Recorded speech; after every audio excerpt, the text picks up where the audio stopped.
इत्यादि जो है, तो इत्यादि यह शब्द नाराज है। तो इत्यादि शब्द क्यों नाराज है? क्योंकि जो वो सबकी सहायता करता है, उसमें परोपकार वृत्ति है इत्यादि में। तो जो लेखक है, लेखक और वक्ता जो है वो उसमें उनकी सहायता करता है। कहीं भी शब्द संसार में इत्यादि को मान सम्मान है, लेकिन उसके लिए लेखक की लेखनी अभी तक नहीं निकली, इसलिए वो नाराज है। तो वो खुद अपनी कहानी इत्यादि जो है वो अपनी कहानी, आत्मकहानी वो खुद बता रहा है। तो वो कहता है कि तुम मुझे मोह मियाँ मिट्टू ना समझना, यानी मोह मियाँ मिट्टू हमें देखा कि खुद की प्रशंसा खुद करना, स्वयं करना, क्योंकि वह कहता मैं अपनी आत्म कहानी बता रहा हूँ, लिख रहा हूँ। तो लेखक जो इत्यादि जो है, इत्यादि शब्द वो कहता है कि मुझे मान सम्मान सभी बहुत बड़ा स्थान है, लेकिन लेखक की लेखनी मेरे लिए नहीं उठी, इसलिए वह नाराज है। आगे चलकर वह अपनी आत्म कहानी लिखता है। आगे चलकर इत्यादि शब्द की उत्पत्ति, उसका जन्म कैसे हुआ उन्होंने हमें बताया है। वो हमने पिछली दासिका को हमने देखा कि और हर एक राज्य में, हर एक भाषा में इत्यादि शब्द पाया जाता है। और जो बहुत से, यानी जैसे हमारा जो समाज, मनुष्य समाज में बहुत से लोग हैं वो मान का स्थान पाने में गर्व समझते हैं, उसी प्रकार ये जो शब्द समाज है, शब्द संसार है, जो इत्यादि है, तो वह कहा उसे मान मिले ना मिले निस्वार्थ भाव से वो वहां जाता है। तो बहुत से जो शब्द है वह उन्हें जो मान का स्थान नहीं मिला, तो वह क्या करते हैं, नाराज होकर वहां से निकल पड़ते हैं। और वह उन्हें तो यह इत्यादि है, उसमें जो वृत्ति है परोपकार वृत्ति है, वह कहाँ भी वह जाता है, हर एक की वो मदद करता है। और अमीर के यहाँ जाता है, गरीब के यहाँ जाता है, पंडित के यहाँ जाता है, सबकी वो सहायता करता है, मदद करता है। कहीं भी आने जाने के लिए वो मान हानि नहीं समझता, अपमानित नहीं होता। तो अन्य शब्द जो है उनमें यह गुण नहीं है। वो कहीं भी बुलाने पर आने जाने के लिए वह गर्व महसूस करते हैं, आदर का स्थान चाहते हैं, और आदर का स्थान नहीं मिला तो वह निकल पड़ते हैं, उठकर रूठ भागते हैं। तो इसीलिए मुझमें यह बात नहीं है, इसीलिए मैं सबका क्या हूँ, प्यारा हूँ। तो परोपकार और दूसरों का मान रखना, यह तो मानो मेरा क्या है, कर्तव्य है। परोपकार वृत्ति जो यह इत्यादि शब्द में, परोपकार शब्द संसार में इत्यादि का स्थान, उसे मान सम्मान है। और इत्यादि शब्द की परोपकार वृत्ति, जो परोपकार यानी सहायता करना, अच्छा करना, दूसरे की भलाई करना, संकट में मदद करना, जो संकट में है उसकी सहायता करना, बड़े बुजुर्ग जो है, पीड़ित जो लोग है उनकी मदद करना। तो यह जो परोपकार भाव इत्यादि शब्द में है। और जो परोपकार यह शब्द जो है, पर और उपकार, यह जो दो शब्द है पर और उपकार, इनके मेल से यह परोपकार शब्द बना है। तो यह परोपकार वृत्ति इत्यादि में है। तो हम देखते हैं यह परोपकार भाव तो मानव समाज का धर्म है, मानव का सबसे बड़ा धर्म है परोपकार वृत्ति। जैसे हम जो निसर्ग है, प्राकृतिक है, जैसे सूरज हमें प्रकाश देता है, चंद्रमा हमें शीतलता देती है, जो मेघ वर्षा हमें जल देती है, तो देखिए वह खुद के लिए वह रखती नहीं, संभल कर रखती नहीं, वह हमें जल देती है, तो वह हमेशा दूसरों की भलाई करती है। तो हम कहते हैं ना, जल ही क्या है, जीवन है। हमारे जल के बिना हम रह नहीं सकते। 2-3 दिन हम अनाज के बिना रह सकते, लेकिन जल के बिना हम थोड़ी एक दिन भी नहीं गुजार सकते। तो उसी प्रकार जो वृक्ष है, वो वृक्ष उसके फल वो खुद रखता है अपने पास नहीं, वो खुद खाता है वृक्ष अपने फल नहीं, तो वह दूसरों को फल देता है, मीठे मीठे फल देता है, जो दूसरों को छांव देता है। तो ऐसे बहुत से उदाहरण हम देख सकते हैं।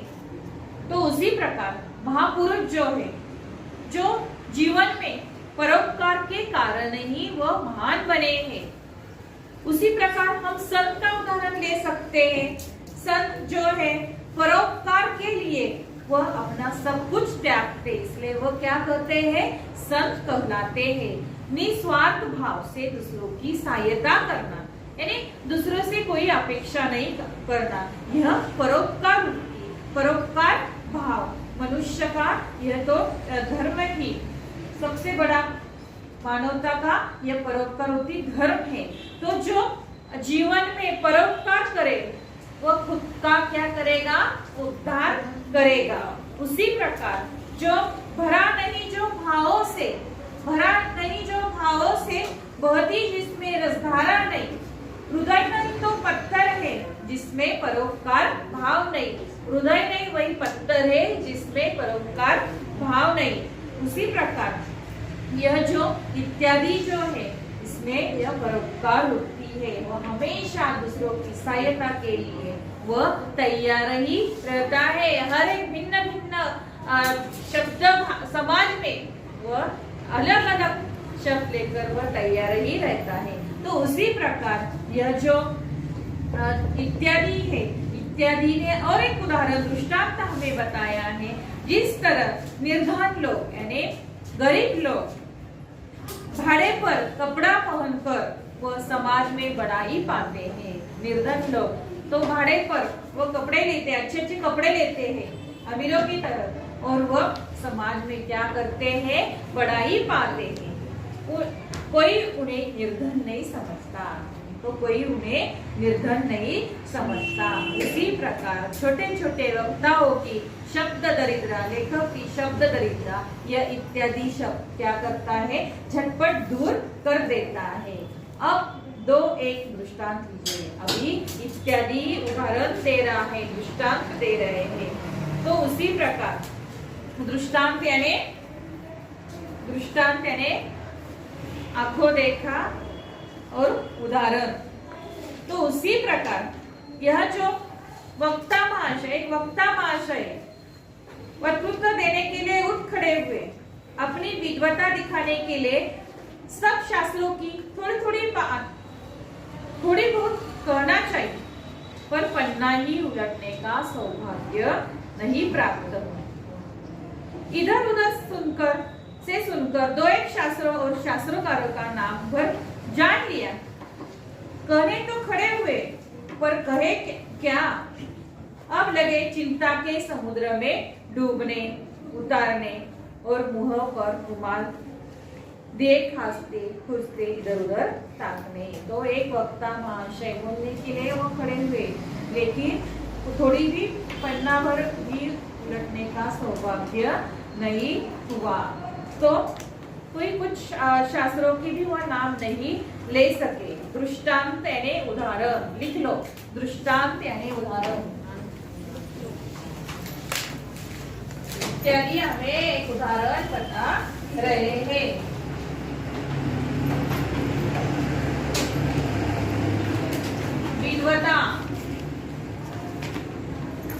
विद्वता यानी पंडिताई,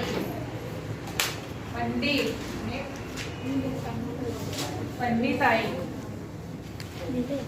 तो वह थोड़ा बाद में लिखे, वह थोड़ा बहुत भी नहीं बोल पाए। कुछ शास्त्रकार के नाम भी तो वह रुमाल लिया और वो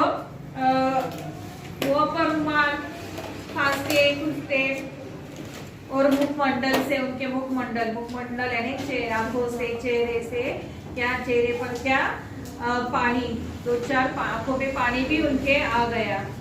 और जो मुखमंडल पहले उठे थे बोलने के लिए, उत्साह से जैसे उनकी सूरज की किरणों से खिल उठे थे। जैसे शुरुआत में वो खड़े हुए बोलने के लिए, तो उनके मुख पर पहले तो उत्साह की सूर्य की किरणें खिल उठे थे, लेकिन अभी क्या स्थिति हो गई है, वह बोल नहीं पा रहे थे, उदाहरण नहीं दे पा रहे थे। तो अभी जो अब उनके मन में ग्लानि संकोच, ग्लानि और संकोच, ग्लानि यानी खिन्नता, कमी, लज्जा, पाला पड़ने पर मुरझाने लगे। अभी वह क्या करे, उनके मन में क्या संकोच है, ग्लानि है, ग्लानि यानी खिन्नता। तो इत्यादि जो है, इत्यादि ने उनकी ऐसी दशा देखी और मेरे हृदय दया से उमड़ आया। उस समय मैं बिन बुलाए उनके लिए जा खड़ा हुआ। मैंने उनके कानों में चुपके से कहा, महाशय कुछ परवाह नहीं, आपकी मदद के लिए मैं हूँ। तो जो यह वक्ता महाशय है, वह कुछ बोल नहीं पा रहा है, घबरा गए है वो, तो वह इत्यादि कहता है कि मेरे मन में दया का भाव हुआ और मैं मुझसे रहा नहीं गया।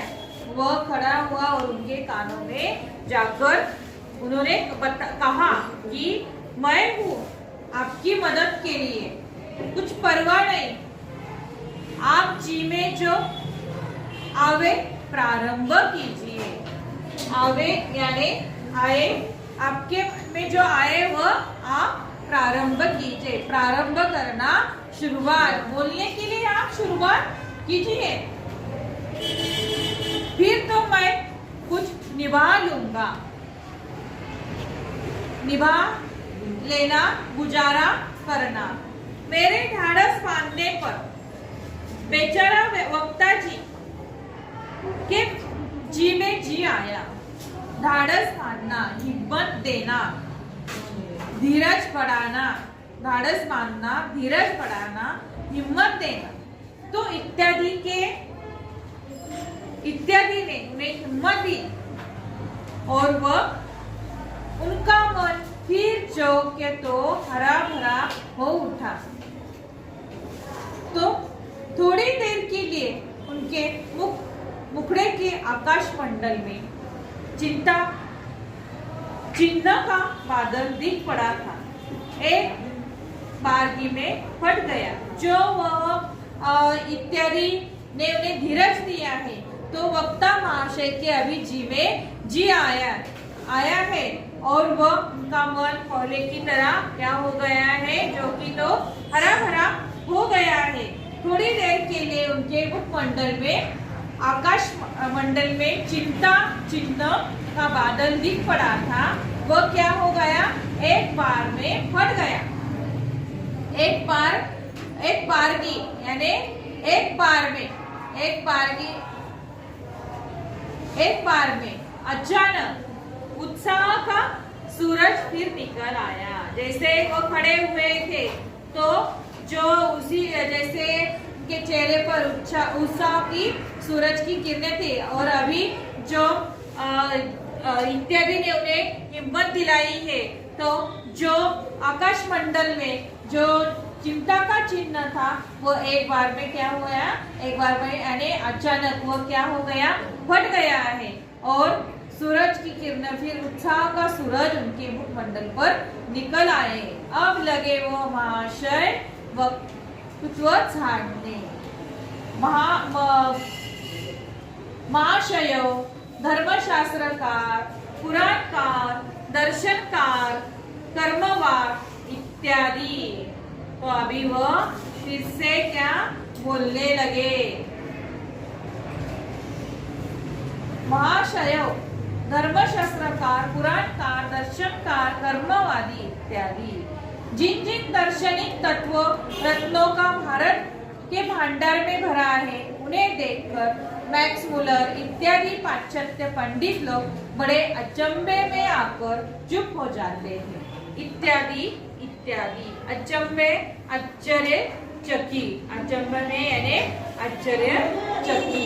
अभी वह महाशय वक्ता महाशय बोलने लगे, क्योंकि अभी वह उदाहरण देखकर क्या कर रहे हैं, इत्यादि शब्द का प्रयोग कर रहे हैं। इत्यादि इत्यादि उदाहरण देकर, तो इत्यादि शब्द का प्रयोग जो किया जाता है उदाहरण देने के लिए, उसके आगे कुछ याद न आए तो हम इत्यादि शब्द का प्रयोग हम करते हैं।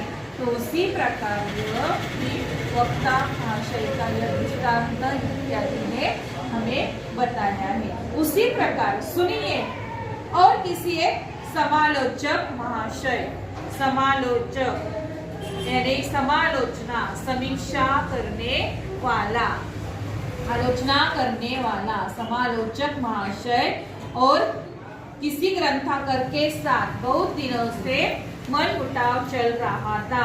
मनमुटाव वैमनस्य, समीक्षा पुस्तक की समीक्षा करने वाला और ग्रंथकार जो है, इनमें क्या चल रहा था, मनमुटाव। मनमुटाव यानी वैमनस्य, मनमुटाव यानी वैमनस्य।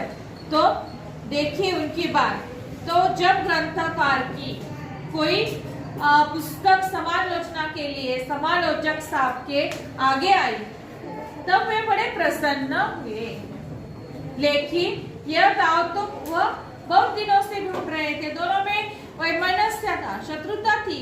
तो यह समालोचक जो है समालोचना के लिए बहुत दिनों से वह क्या, यह दाव ढूंढ रहा था। दाव यानी अवसर, दाव यानी अवसर। समालोचना, समालोचन शाब्दिक अर्थ है अच्छी तरह देखना, गुण दोष का किया जाने वाला विवेचन। साहित्य कृति के संबंध में की गई आलोचना, गुण दोष संबंधी कृति का विवेचन। पुस्तक समीक्षा, किसी पुस्तक की विषय वस्तु, शैली तथा अन्य विशेषताओं का विश्लेषण। प्रकृति करते हुए उसकी साहित्यिक समालोचना करना पुस्तक समीक्षा कहलाता है।